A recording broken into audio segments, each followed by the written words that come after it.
Rich people, selamat datang kembali di Motiva Rich. Hari ini saya akan mengajak Anda berbincang mengenai makna perjuangan. Mungkin Anda hari ini sedang putus asa. Ketika melihat video ini, Anda merasa bahwa hidup saya gagal, saya trading kalah terus, saya investasi kalah, saya udah keliling, saya berusaha yang terbaik untuk bisnis saya, tapi saya selalu gagal. Di dalam karir saya dibully di kantor, saya didiskriminasi, sehingga membuat Anda mungkin merasa down dan tidak tahu lagi harus bagaimana. Kemudian mungkin yang nonton hari ini Anda adalah seorang yang baru berjuang. Anda baru masuk kuliah, Anda baru masuk di pasar modal, di pasar forex, Anda baru buka usaha, dan Anda sedang meniti, memiliki impian, dan Anda ingin berjuang mendapatkan impian Anda. Hari ini saya punya bintang tamu yang spesial, sahabat saya, coach saya, yang akan bercerita tentang bagaimana perjuangan dia dari nol, kemudian hingga menjadi seorang yang sangat luar biasa, menjadi pahlawan bangsa. Kalau Anda dengar dari saya, perjalanan saya dari nol hingga sampai saat ini, Anda mengenal saya menjadi seorang influencer di dunia pasar modal, pasar keuangan, sebagai trader, mungkin itu sudah biasa. Mungkin Anda berpikir bahwa ya karena kamu pintar atau kamu memang beruntung. Nah, oleh karena itu saya hadirkan sahabat saya ini untuk menanyakan kepada dia, apakah yang dia lakukan untuk berjuang dari nol hingga menjadi seorang yang luar biasa, dan apa saja challenges, tantangan, apakah dia pernah down, apakah ketika dia melakukan usahanya itu dia selalu smooth, apakah dia lahir dari keluarga kaya. Banyak orang berkata, ya kamu bisa berhasil karena bokap lu kaya, ya karena nenek moyangmu adalah sultan gitu. Tapi kita coba lihat, apakah di dunia yang satu ini, coach saya ini juga memulai dari nol, dan bagaimana makna perjuangan untuk dia. Semoga Anda bisa belajar dan kemudian menjadi orang yang lebih terinspirasi lagi dan merubah hidup Anda. Kalau yang dulunya Anda depresi atau sekarang Anda mungkin depresi, setelah melihat video ini Anda sadar bahwa ternyata hidup tidak sesusah itu dan Anda bisa bangkit. Tujuan utama dari video ini adalah Anda harus menjadi manusia yang sukses dan lebih baik untuk memberikan yang terbaik untuk orang lain. Mari kita lihat Motiva Rich, subscribe, bagikan buat yang lainnya.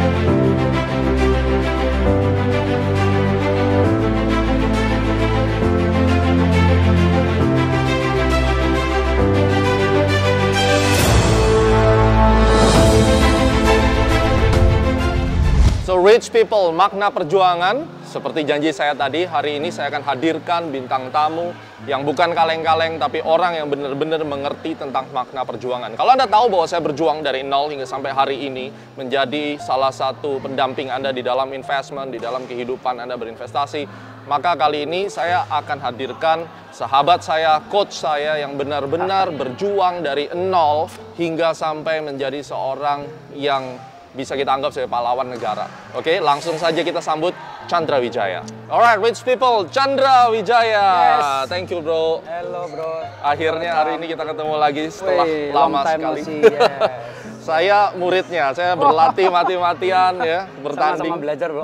Di usia yang sudah tua ini ternyata ya saya still good, bro. Ya, belajar gitu dari pakarnya. Nah, seorang Chandra Wijaya mungkin Anda belum kenal. Kalau misalnya sekarang yang anak-anak yang lahir tahun sekarang mungkin belum tahu cerita ya sejarahnya gitu ya. Sekarang mungkin taunya artis TikTok, tapi kalau misalnya Anda hidup di era tahun 80-an mungkin ya, you akan tahu siapa seorang Chandra Wijaya dan apa jasa-jasa beliau. Dan hari ini kita 2000, ya? Tahun 2000-an ya, tahun 2000-an, dan kita bersyukur sekali hari ini bisa mengundang, karena ini kuncinya adalah bagaimana ketika pandemi ini berlangsung banyak orang tuh yang down mentalnya. Betul.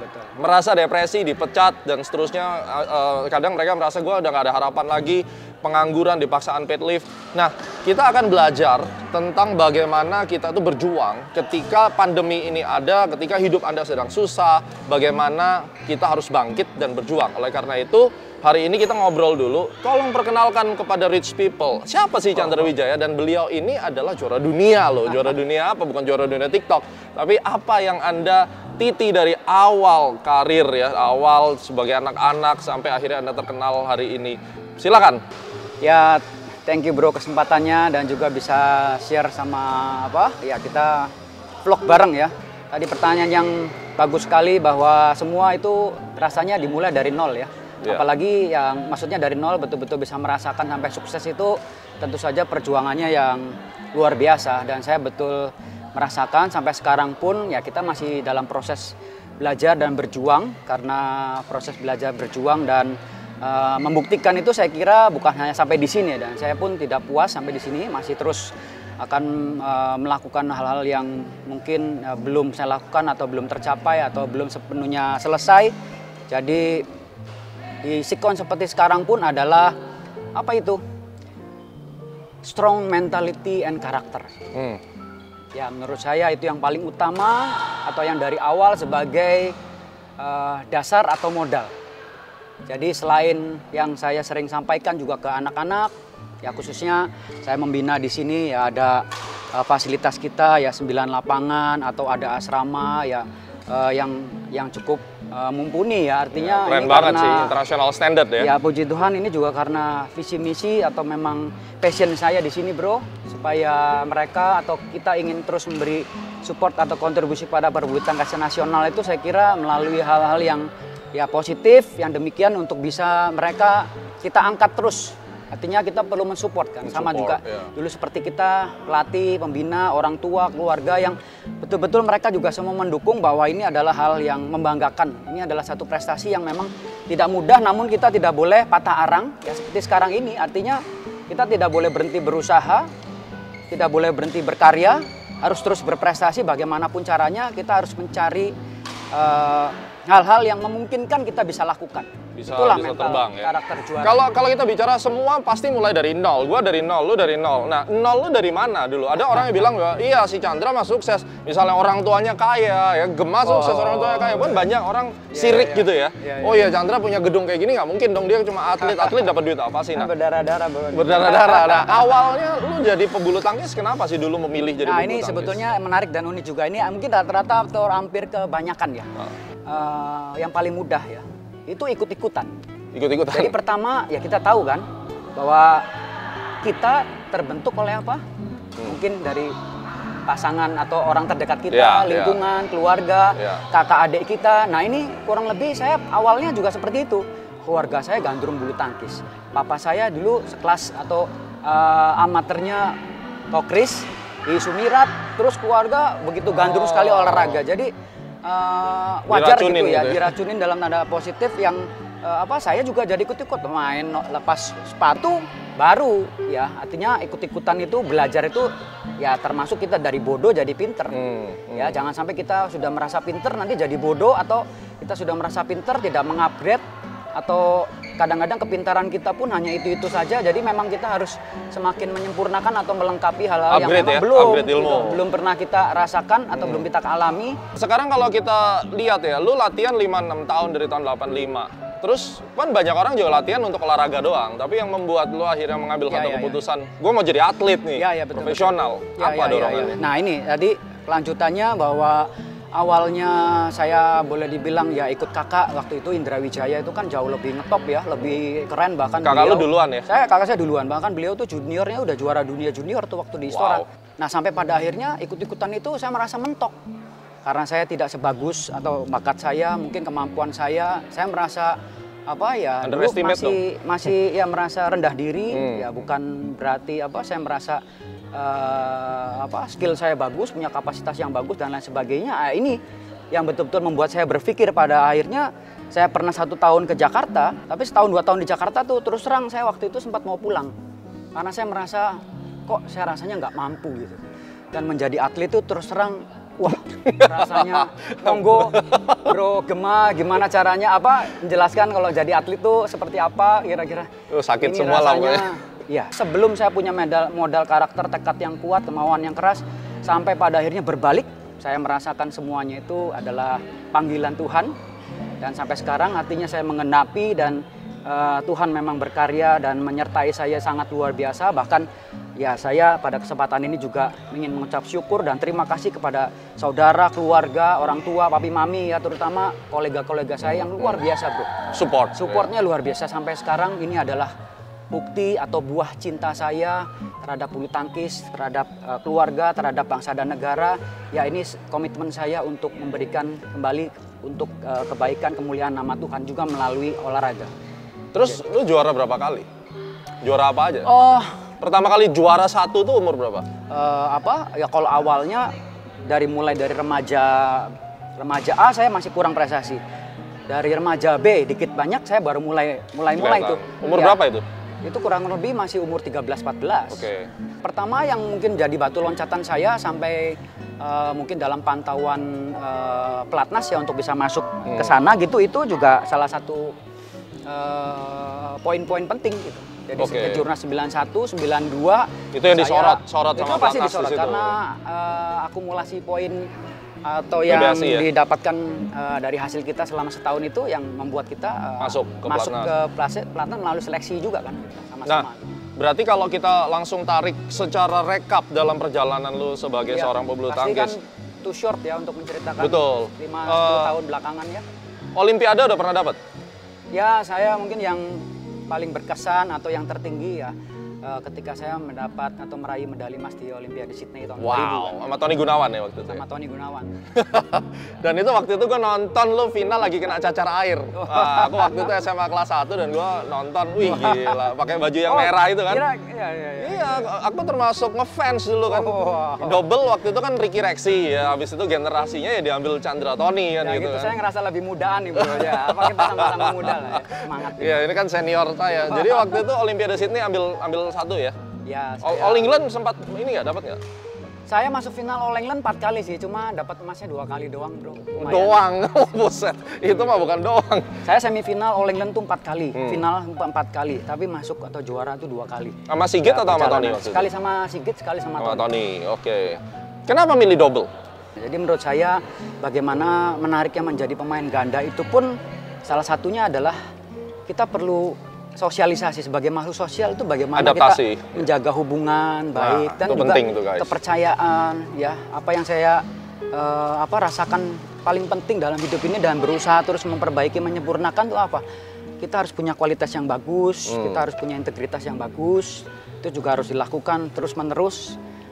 Dengan pengalaman-pengalaman yang ada di belakang tentunya membuat kita semakin matang ya, hati-hati juga. Ya, betul, kan, betul. Jadi kalau sampai sekarang kita udah ambil kesimpulan nih, beliau ini udah jelas sampein bahwa lu harus punya mental dan karakter yang sangat kuat sekali. Terus kemudian kedua, kalau misalnya ya kita usaha dan kemudian ini sekarang dia ganda itu sama sekarang ya lu punya bisnis partner dan mesti harus punya integritas, trust, mudah beradaptasi, ya kan. Nah sekarang kalau kita bicara komunikasi ya, tentunya ya, communication. Ya saling melengkapi ya bro. Karena kalau ganda nggak bisa egois kan, dua-dua harus jadi satu. Kalau sekarang ya banyak orang yang pemain jadi pemain bulu tangkis.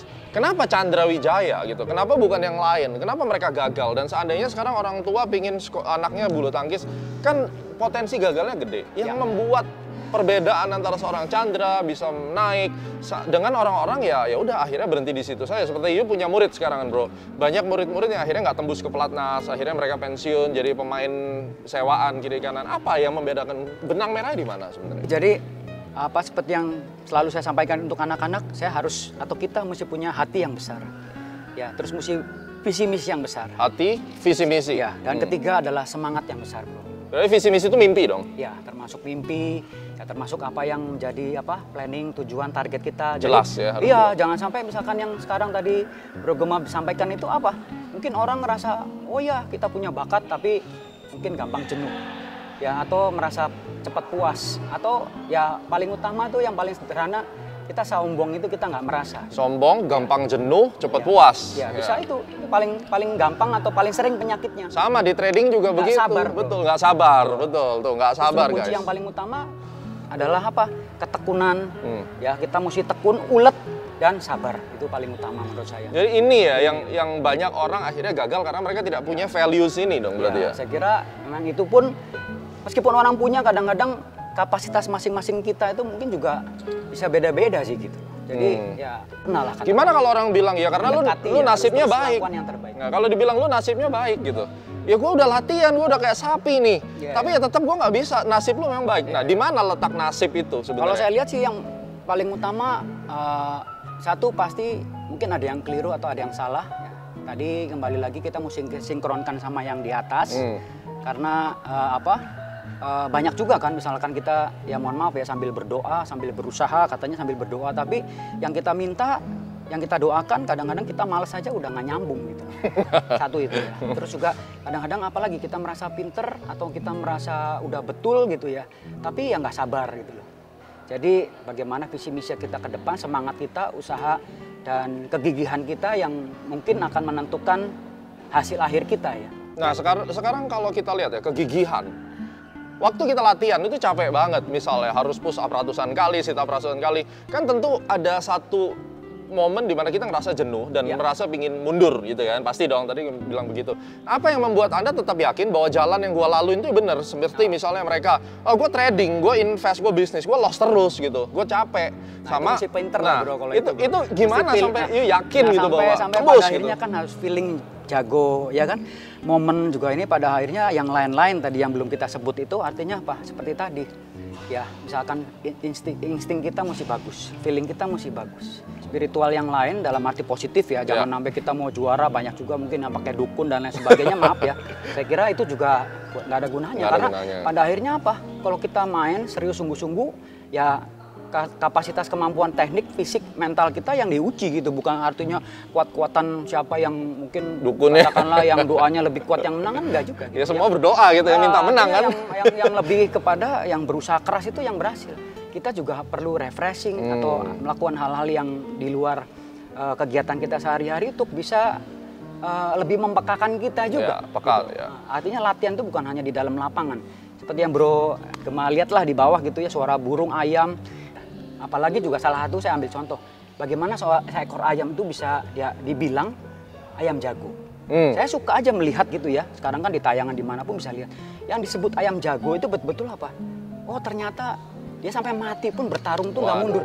Ini non teknis yang akhirnya menghantarkan Anda menjadi sukses. Saya kira itu juga hal-hal lain yang mendukung saya membuat kaya dalam hal lainnya, sehingga saya juga bisa memiliki pikiran dan perasaan. Jadi kalau misalnya guys kita melihat bahwa artinya lu udah mau punya kelebihan. lu udah mau give up. Lu lihat aja sama ayam gitu kan. Ayam jago yang tadi dikatakan Bro Chandra udah sampai mati pun tetap fight ya berarti ya. Wah itu luar biasa guys, ternyata kita juga bisa belajar dari yang namanya hewan. Jadi seringkali memang hewan itu menunjukkan sebuah keseriusan spirit yang lebih bagus daripada manusia yang sedang depresi dan bahkan mungkin sampai bunuh diri gitu. Mungkin dia nggak banyak mikir dan terus meniru hal yang baik aja tuh. Itu bener, meniru hal yang baik. Seperti itu aja. Betul. Iya. Berarti kan apa yang kita singgung dari awal teman itu penting ya, komunitas penting sekali. Artinya lingkungan, tadi teman membawa hal positif, optimisme, ya bukan kita berlebihan atau maksudnya jumawa gitu ya. Karena ngomong besar itu juga percuma. Dulu ingat gak 2015 tuh 5 tahun lalu, gue udah expired jadi pemain. Waktu masih di Kosambi ya? Iya masih di Kosambi kan. Nah itu aku datang ke lapangan kan tujuannya sebenarnya pingin men-challenge diri saya sendiri. Karena waktu itu gue kalau trading itu suka deg-degan gitu kan. Nah dan waktu dari kecil gue kalau pertandingan badminton tuh selalu kalah karena apa? Talent bro, everything. Grogi. Nah, usia 30 aku datang ke Chandra Wijaya disiksa. Nah di situ ngerasain apa itu perjuangan. Tapi orang sering kali ya kalah. Tentunya kalian pernah gagal bisnis, gagal karir, gagal percintaan, terus kemudian trading loss mulu. Tentunya atlet juga demikian. Pasti. Pernah nggak ngalamin loss berturut-turut? Kalah aja pokoknya setahun itu nggak pernah menang. Oh pasti ya, terutama itu memang beberapa tahapan itu ya mungkin dalam masa remaja itu yang tadi saya sampaikan. Terus taruna, artinya usia-usia genting itu yang menentukan artinya dia compete atau tidak. Jadi maksudnya sampai jenjang masuk ke taraf level di nasional, bisa ke internasional atau tidak. Itu juga critical itu ya. Critical point atau situation gitu. Jadi itu pun harus kembali lagi. Bagaimana tadi kita mesti punya tekad yang kuat atau visi misi ke depan. Ya sekaligus apa ya, artinya nggak cuma sampai di situ aja perjuangannya kan. Memang dari tahapan itu yang sulit. Jadi banyak orang masuk pelatnas atau banyak orang yang mencapai level nasional tapi tidak bisa mentas sampai ke level dunia. Level dunia. Itu memang yang mesti di-upgrade atau mesti dicas lebih kuat lagi. Nah sekarang kalau lu udah di level dunia tuh, katakan udah masuk pelatnas, sudah menjadi tim Thomas Indonesia, berarti kan udah pemain inti. Tapi kalah mulu, pernah kan kejadian? Iya. Gimana cara lu bangkit gitu? Itu nggak gampang loh. Banyak trader yang dia udah sukses tiba-tiba entah kenapa beruntun kalah, duitnya habis, setor lagi, kalah lagi, mirip nih sebenarnya. Sebetulnya apa ya? Kalau saya lihatnya ada kaitannya dengan motivasi kita juga sih bro. Oke. Apalagi tadi kalau Thomas Cup atau bergu ya sebetulnya buat saya malah justru lebih mudah loh. Karena apa? Kita tuh main bersama-sama loh. Artinya bukan individu. Nggak tahu ya kalau saya main buat bergu Thomas Cup itu apalagi. Saya ikut 6 kali sih, 3 kali berturut-turut waktu itu sempat yang artinya meraih medali Piala Thomas ya. Itu memang satu historical juga, apalagi 98, 2000, 2002. Berturut ya itu ya? Jadi didukung teman atau bergu tuh mainnya kita wah lebih gila harusnya kan gitu loh. Berarti community yang mendukung. Jadi motivasinya juga perlu bro. Artinya apa? Oh semangat atau apa hasil perjuangan atau asal pertandingan prestasi kita itu kita berikan untuk tim kita. Iya. Nah itu satu challenge tersendiri satu, ya. Satu berkah yang buat kita juga akan termotivasi untuk berprestasi sebaik mungkin. Jadi kalau misalnya ada down, berarti ya nggak peduli gue nggak akan mikirin gue dan gue akan terus lakukan terus gitu. Apalagi misalkan tahun 98 kita berusaha memberi kontribusi membawa nama baik itu bangsa dan negara kan bro gitu. Jadi apalagi merah putih itu harus ya sebagai anak bangsa ini tugas-tugas kita semua. Gitu. Berarti nggak ada cerita ya, down ya fight lagi, kalah fight lagi gitu. Motivasi kita. Oke, catat guys, selama motivasi. Kita masih mau usaha, selama kita belum menyerah, kita belum gagal. Masalahnya nih kalau orang bilang iya itu kan bulu tangkis, ini kan masalah duit. Lo harus ingat loh, kalau orang mau pertandingan biasanya latihan 6 bulan sebelum ya mati-matian ya. Ya kalau udah tergantung sih. Jadi kalau memang baru pemula ya mungkin perlu waktu yang lebih kayak misalnya panjang. lo All England nih misalnya nih. All England ya kita perlu persiapan 3 minggu lah, at least udah mati-matian di situ ya. 2 minggu 3 minggu karena kalau kita udah top player kan seminggu 2 minggu bisa mencolok terus main kemana-mana bro ya. Jadi tapi terus nanti ya tentunya harus persiapan 2-3 minggu sebelumnya yang bagus. Gitu. Terus nanti lo travel terbang ke London gitu, misalnya belasan jam, baru main kalah, itu kan down banget kan mentalnya. Kalau dulu saya ngerasain seperti itu harus kita hindari tuh, karena kita tahu selain pertama kali kalau misalkan kalah, ya udah langsung suruh pulang besoknya. Malu dong ya. Bukan malu juga ya, udah malu terus waduh kita nggak mau pulang duluan gitu loh. Udah gitu paling nggak balik ke Eropa jauh-jauh kan. Jadi kita ya berusaha lah pokoknya jangan mau pulang dulu. Jadi ketika saya pun ini satu cerita ya, jadi berapa kali saya 11 kali lah bolak-balik mungkin ke Eropa lebih ya, belum hanya ke All England misalnya. Itu saya sampai mampir ke salah satu tempat klub sepak bola itu ketika yang ke-11 kalinya ketika saya kalah duluan karena udah mulai ini veteran nih Maya. Jadi ketika saya kalah duluan saya baru bisa pergi atau lihat ke Manchester United waktu itu. Sebelumnya nggak pernah ada istilah mau jalan-jalan atau mikir bisa jalan-jalan, nggak ada. Jadi ya prinsipnya relaxnya kalau kalah ya fight lagi, motivasi itu yang siap penting. Lagi, kita harus siap terus. Makanya nah tuh kata kunci bangkit terus ketika pergi, ya. Kita main gitu ya kalah udah istilahnya besok siap lagi. Jadi bukan artinya apa? Kita bukan kepikir difasilitasi, yang ntar ada kesempatan lagi, nggak bisa begitu. Nggak boleh, betul. Jadi jangan pernah mikir, gue masih punya duit lagi. Gitu. Buat anak-anak kita atau generasi muda kita. Tidak ada second chance, itu prinsipnya. Harus berpikir seperti itu. Jadi itu mindset guys, ini benar-benar berlian buat lu orang ya. Nah, kita bicara sekarang Chandra udah sukses, udah retire, punya banyak murid. Terus sekarang lu mengelola bisnis, ya kan? Kalau kita bicara bisnis, pasti ini punya challenge yang berbeda lagi. Kalau dulu challenge-nya adalah kalah pertandingan. Itu oke kalah pertandingan, tapi sekarang lu ngelola 9 lapangan kayak begini walaupun ada sponsor gue lihat. Tapi kalau Anda tidak bisa mengembangkan ini, lu hancur kan? Nah, ini gimana lu ngadepin ini? Ya belajar tuh terus-menerus ya dengan proses dan yang setelah saya lalui selama ini, jadi memang ini benar-benar tantangan perjuangan baru bro. Kalau dibilang kalau dulu pemain terus melatih ya sekarang jadi pembina, sekarang mungkin pemilik business owner ya? Ya katakanlah seperti itu ya. Kita tentunya mesti banyak belajar juga. Apalagi dengan kondisi yang awal atau membangun hall ini pun belum lagi teman-teman sekali lagi yang support. Ya tanpa dukungan semua pihak artinya sinergi juga sangat penting. Kenapa memilih lapangan badminton? Kayak Alan sama Susi dia bikin Aztec raket ya kan. Taufik bikin ya sama mirip ya pada dasar. Tapi kalau saya lihat tentang klub dan pembinaan kayaknya Chandra Wijaya bener-bener sampai sekarang on ya, gitu. Ya saya pada dasarnya sederhana aja. Yang penting adalah komitmen itu kan penting bro. Jadi kalau boleh dibilang apa ya, saya juga kepikir dulu mau bangun dan lain sebagainya itu sederhananya lagi mikir kalau kita punya duit ya kan. Orang nggak punya passion, ya ini kan namanya passion. Kalau nggak punya passion namanya orang mana mau atau belum tentu mau bangun seperti ini. Ya, iya. Ini habis berapa bangun kayak begini? Ya. Ini gila loh guys. Kalau kalian kesini nanti bisa lihat di footage-nya. Ini luar biasa lah. Jadi sekali lagi ini berkat dukungan keluarga ya, berkat dukungan apa orang tua, terus juga teman-teman semua di sini yang luar biasa. Ini bisa dilihat satu-satu lah yang mensupport saya kan bisa kelihatan, nanti di shoot aja. Ya banyak. Wow. Ya ini teman-teman yang estimate, luar biasa. Kita ngomong ekonomi, ngomong bisnis. Ya. Investasi berapa sih kira-kira kalau mau bikin gedung kayak begini? Ya awalnya sebetulnya dari tanah dulu kan. Ya, tanah betul. sendiri kalau kita beli sekarang pun sudah mungkin angkat tangan juga karena tidak mungkin kita invest besar sekali di berapa ribu nih? Ini hampir 4.000 lebih lah ya. 4.000 meter. Ya, terus bangunan 6.000 lebih, ya hitung aja. Nilai-nilai apa yang bisa dipetik dari zaman dulu jadi atlet sampai sekarang nge-run bisnis apakah sama kurang lebih? Ya kalau para pelatih, pembina atau pengurus ya sekarang ini boleh dibilang suka bilang karena ngurus anak itu lebih sulit ya, kita jadi ngerasakan juga sih.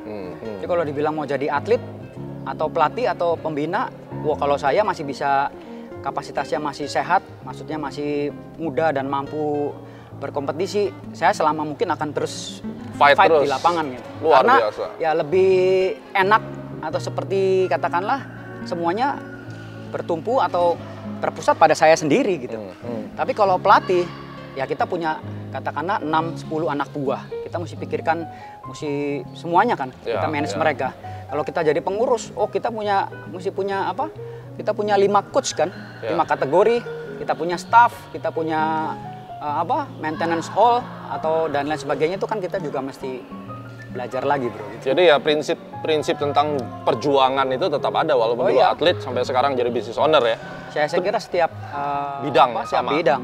Bagaimana dengan teman-teman yang mau berolahraga di Chandra Wijaya Club ini terbuka untuk umum atau gimana? Ya sekarang di situasi kondisi yang saat ini masih katakanlah pandemi ya, tapi kita juga mulai berani katakanlah dengan berpikir positif dan optimis ke depan harus lebih baik, akan lebih baik dengan new protokoler itu kan seperti yang Bro Gema lihat di bawah. Terus pakai suhu kembali ya? lagi sih kita harus disiplin diri ya, waspada, artinya apa?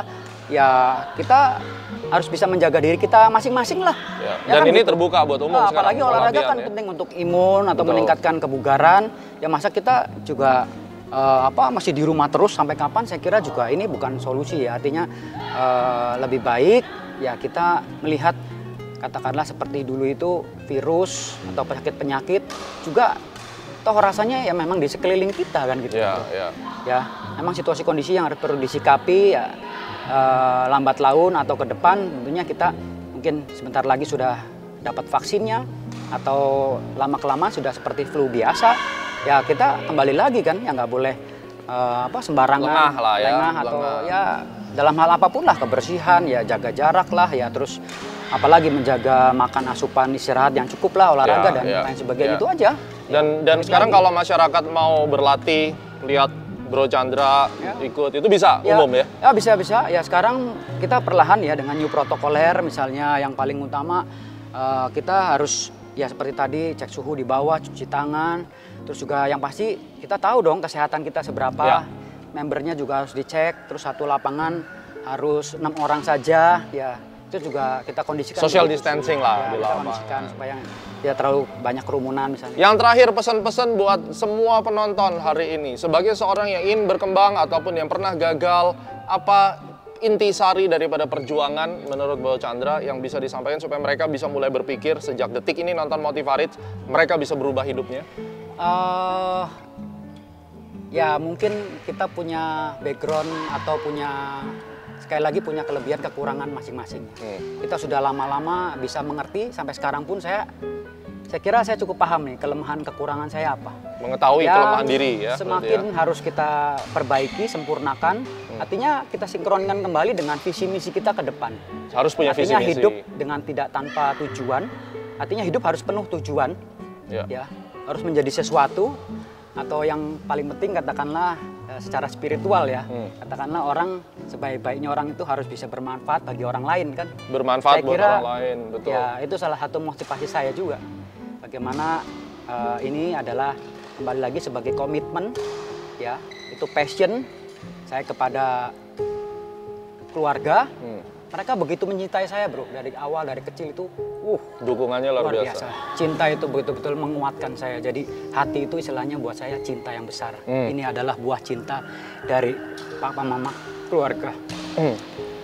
Dan ini yang kita kembalikan kepada kita kembalikan untuk mereka. Penting kita harus bisa memberi kontribusi kepada tanah air kita.